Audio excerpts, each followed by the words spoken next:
Bom, ontem o Eduardo Paganella embarcou aqui no Bom Dia Rio Grande na linha 756 Passo das Pedras, na capital gaúcha, e mostrou o aperto dos passageiros. Eles dizem que ficou assim depois de uma diminuição no número de viagens desta linha. Bom, depois que a gente mostrou essas imagens, conversou com a Clarissa, que nos chamou, recebemos muitas mensagens com reclamações sobre esta e outras linhas da capital. A gente leu algumas mais cedo. Vamos ler mais algumas agora. A Leila, na Lomba do Pinheiro, o ônibus Bom Sucesso também está sempre lotado nos horários de pico, pela manhã e fim da tarde. As linhas são a 397 e a Rápida 32.1.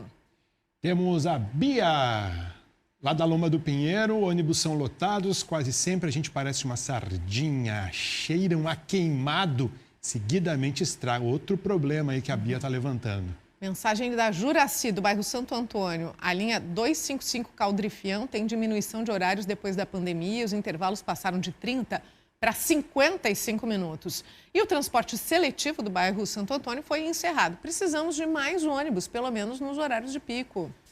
E tem a Eliane, ônibus de Belém Novo, sempre atrasado, sentido bairro como no sentido centro. Todos os dias, pessoas chegando atrasadas, reclamação da Eliane. Para fechar o Telmo, até para o transporte público já está na hora da Prefeitura da capital utilizar a inteligência artificial para organizar e melhorar esse serviço que está mal oferecido à população, na opinião do Telmo Pedroni. Bom, o Paganella foi até o Centro de Controle Operacional de Transportes de Porto Alegre para trazer para a gente a avaliação, da empresa que, afinal de contas, é a gestora do transporte público de Porto Alegre. E a gente gostaria de entender como que a Prefeitura analisa quando retirar, quando acrescentar uma linha, aumentar o número de viagens, diminuir. Como que é feito isso, Paganella? Josmar e Simone, a gente fala exatamente aqui do Centro de Operações e de Análise de dados da EPTC, ligado à Secretaria de Mobilidade Urbana aqui de Porto Alegre. E vocês falavam sobre inteligência artificial, um telespectador até comentou isso. Aqui a gente tem um painel com monitoramento de várias informações em relação ao transporte público de Porto Alegre. Esse painel é atualizado por técnicos aqui da capital gaúcha e, a partir desses dados aqui, é possível fazer o planejamento e também a análise em relação às demandas relacionadas ao ônibus em Porto Alegre. Nós mostramos ontem, e a gente sabe que não é uma exclusividade, mas a gente mostrou ontem a situação da linha 756, Passo das Pedras, ônibus lotado, reclamação das pessoas que estavam lá e, claro, convidamos os nossos telespectadores que mandaram mais mensagens em relação principalmente à demanda nos horários considerados de pico. Às vezes tem ônibus de mais em determinados horários e de menos naqueles horários de maior movimento. Por isso, a gente convidou a EPTC para esclarecer como funciona não só esse painel de monitoramento, mas toda essa questão de distribuição de ônibus aqui em Porto Alegre. Vou trazer aqui para conversar conosco o Flávio Tumeleiro, ele é gerente de planejamento da operação de transportes da EPTC. Flávio, primeiramente, bom dia. Quero que tu explique para nós um pouquinho como é que funciona esse painel e como é que funciona esse trabalho de monitoramento. Bom dia. Bom dia. Então, aqui a gente tem todas as informações, tanto em tempo real quanto em relatório de dias anteriores, necessários para a gente fazer a nossa avaliação e o nosso planejamento de viagens. Então, a gente tem toda a informação de a quantidade de passageiros transportados por veículo, o posicionamento do veículo em tempo real. Inclusive, isso é rebatido para aqueles aplicativos de informação para o usuário, que é muito importante o usuário ter, para ele saber qual é o horário exato que o ônibus está passando na parada.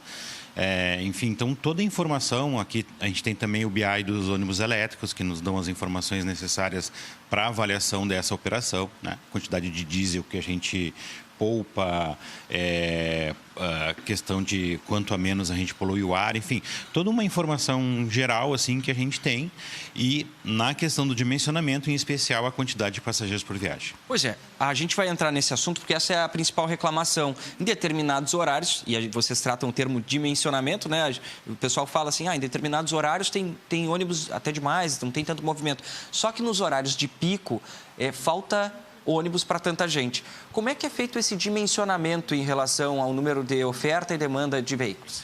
Então, a gente tem uma distribuição da demanda ao longo do dia, É uma questão até óbvia, assim, a gente, nos horários de pico, que são onde tem a maior necessidade, é o pico de utilização do sistema. Então, quando a gente determina a quantidade de ônibus que vai operar naquele dia, nesse horário de pico, tipo 7 horas da manhã, às 5 horas da tarde, 6 horas da tarde, todos os veículos que estão determinados para fazer a operação, eles estão em operação naquele horário.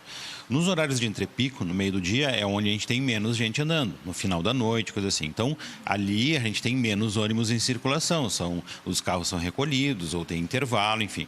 Mas nos horários de pico, isso é importante a gente afirmar, todos os veículos que estão determinados para operar, eles estão operando. Bom, vamos mostrar aqui, ó, vem cá comigo, Rodrigo Prado. Vamos tentar mostrar essa tela aqui que eu achei bem interessante, ó, porque aqui tem quase que um mapa, né, da área central de Porto Alegre, das principais vias da área central de Porto Alegre e também da Zona Norte, Zona Sul, são vias importantes. A partir daí vocês conseguem monitorar a velocidade do veículo, tempo médio de viagem, o que é feito a partir daí? Esse mapa aqui, ele nos dá um indicador em tempo real. Então, essas velocidades, que são os principais eixos de deslocamento da cidade, tem corredor de ônibus aqui, tem faixa exclusiva, tem uma série de informações aqui, tem inclusive no entorno lá do próprio centro, né, a parte circular do centro. Então, em tempo real, ele vai nos dizer se está tendo algum problema pontual, ou seja, por exemplo, Protásio Alves.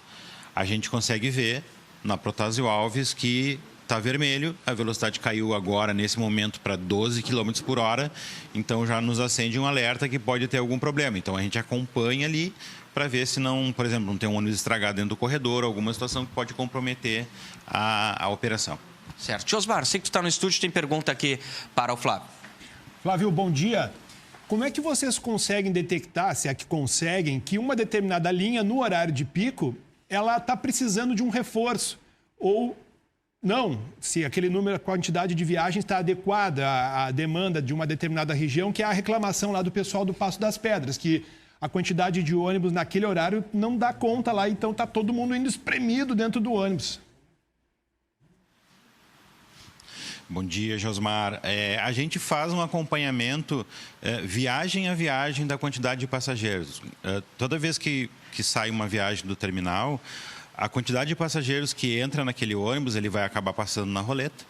E aquela quantidade de passagem na roleta, a gente tem em todos os nossos relatórios. Então, a gente faz um acompanhamento, e aí não é só um dia, porque em algumas situações, às vezes, num ou 2 dias, a gente tem problemas operacionais. Se um ônibus atrasa 2, 3 minutos, isso afeta totalmente a operação. Então, a gente pega uma média de dias e, com isso, a gente faz o dimensionamento da linha. Em algumas situações, e não é nada anormal isso, porque a gente faz isso praticamente todos os dias, a gente detecta a necessidade. E aí, dentro da quantidade disponível de recurso, a gente coloca mais ou menos viagens em determinadas linhas. Bom, vou aproveitar que o Josmar falou dessa linha para destacar. Não é uma exclusividade dessa linha, mas essa linha é um exemplo importante. O número de viagens diminuiu. A gente até falou que havia no ano passado 84 viagens por dia entre sentido centro-bairro e bairro-centro, na linha Passo das Pedras, e agora são 72. Vocês identificaram uma queda na demanda e, a partir daí, decidiram diminuir o número de viagens? Isso pode ser alterado, até para quem está nos acompanhando, pegou o ônibus com a gente no Bom Dia Rio Grande? São 2 questões bem específicas, tá? A gente, na metade do ano, a gente fez uma reavaliação do sistema. A gente tinha uma previsão de utilização do sistema de Porto Alegre ao longo do ano e a gente verificou que a gente estava com uma demanda bastante abaixo do que a gente tinha. A demanda que a gente diz é a quantidade de passageiros dentro do ônibus, bem abaixo do que a gente tinha planejado. Isso interfere em diversas questões que vão no centro da operação do transporte, inclusive na questão de financiamento do sistema. Então, a gente sentiu uma necessidade de fazer um ajuste no sistema como um todo.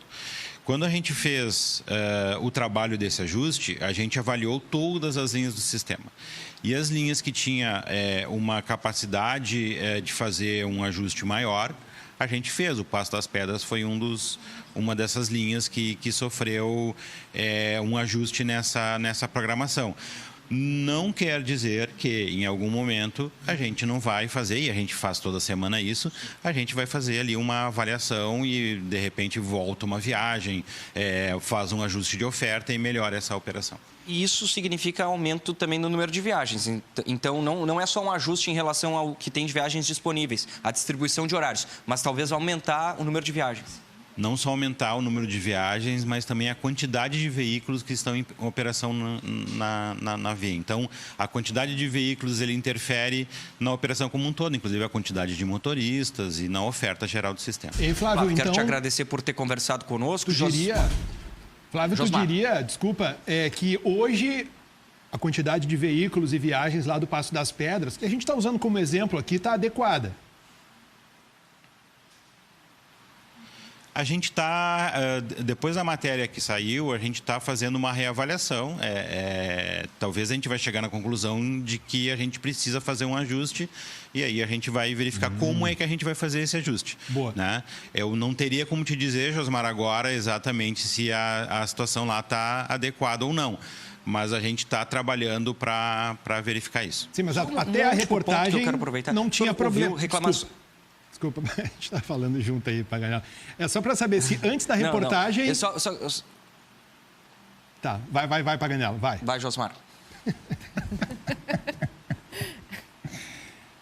Pode ir, Paganella, pode ir. Tá, vamos lá. Só para perguntar para o senhor ouviu reclamações de outras linhas também aqui de Porto Alegre, né? Como é que é feito isso em relação às outras linhas? Vocês vão trabalhar a partir dessas reclamações para tentar corrigir também? E qual é a forma que o telespectador que tem reclamação pode fazer em relação a isso, para quem sabe chamar a atenção de vocês em relação às linhas? Então, são 2 indicadores muito importantes para nós. Os relatórios, que tem a quantidade de passageiros, né, que andam em cada viagem, e a quantidade de reclamações. Então, são indicadores importantes, a gente avalia isso diariamente. A gente não tem assim, uma quantidade... Depois que a gente fez as últimas alterações, não temos um registro de uma quantidade muito grande de reclamações. Inclusive, a reportagem para nós nos trouxe uma certa surpresa, por isso que a gente está fazendo uma reavaliação. Então, por isso que a gente sempre reafirma, é muito importante o usuário, quando ele sente uma coisa que ele não está se sentindo com um bom serviço, que ele ligue para o 156 e faça a reclamação, porque essa reclamação vai entrar nos nossos registros e vai chegar para nós, vai aparecer a linha tal, está com uma quantidade muito grande de reclamação, então a gente vai se debruçar especificamente em cima daquela operação. Josmar. Eu tenho uma pergunta aqui, Simone Paganella, justamente sobre esse ponto que vocês falavam agora.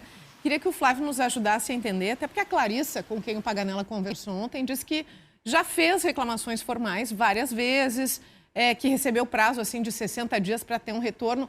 Como é que funciona? A gente fez esse apelo ontem, reforça esse apelo hoje, de que se faça reclamação pelo 156, pelo 118, mas como é que funciona isso? Chega a reclamação aí e como é que se decide fazer essa revisão solicitada ou pelo menos conferir aquilo que a população está reclamando? São relatórios de reclamações. A gente a gente faz uma verificação das linhas que têm o maior número de reclamações. Também as reclamações também são tratadas individualmente, mas o volume de reclamações eles nos dão indicadores para nos dizer onde é que a gente vai agir e focar o trabalho especificamente.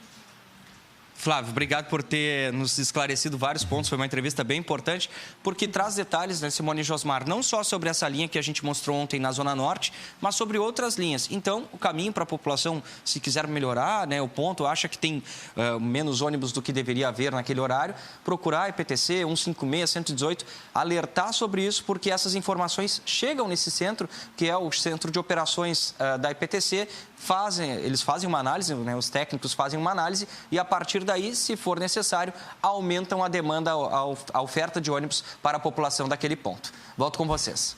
Eu também achei muito importante, porque a gente entendeu agora, né? A gente tem uma enormidade de dados ali que são processados pela EPTC pela quantidade de passageiros que estão usando, o número de ônibus está adequado? Não está bom, tem que melhorar, tem que diminuir, né? Mas aí, o dado novo, a reclamação das pessoas pode fazer com que daqui a pouco, alguma coisa que os números aqui não estão mostrando, né? Então aí eles vão lá olhar, por isso que tem que ligar para o 156, para o 118.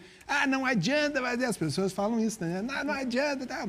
Tem que botar lá. A união faz a força. Pelo menos para depois poder ter argumento, né, de cobrar. Muito bom, Flávio. Obrigado por nos atender. Valeu, Paga.